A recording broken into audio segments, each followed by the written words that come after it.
ప్రపంచ మేధావి, భారత రాజ్యాంగ నిర్మాత, ఆర్థికవేత్త, సంఘ సంస్కర్త, రాజకీయ నాయకుడు, అసమానతలపై తిరుగుబాటు జెండెత్తిన విప్లవ యోధుడు డాక్టర్ బాబాసాహెబ్ అంబేద్కర్ గారు.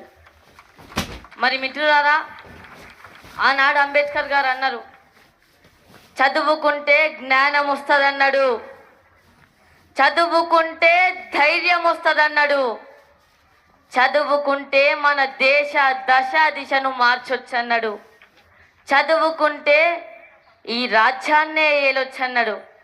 మరి మనమంతా కూడా ఎంతో బాగా చదువుకొని మన తల్లిదండ్రుల పేరు, మన పాఠశాల పేరు, మన గురువుల పేరు, మన మండలం పేరు, జిల్లా పేరు, రాష్ట్రం పేరు, దేశం పేరు నిలబెట్టాలని కోరుకుంటూ, చదువే జ్ఞానం, చదువే ధైర్యం, చదువే లక్ష్యం, చదువే గమ్యం, చదువే జ్ఞానం, చదువే ధైర్యం, చదువే లక్ష్యం, చదువే గమ్యం. పాఠశాలలోనే బ్రతుకును తీర్చిదిద్దుకుందాం, చదువులమ్మ ఒడిలో మన భవిత మార్చుకుందాం, పాఠశాలలోనే బ్రతుకును తీర్చిదిద్దుకుందాం, చదువులమ్మ ఒడిలో మన భవిత మార్చుకుందాం.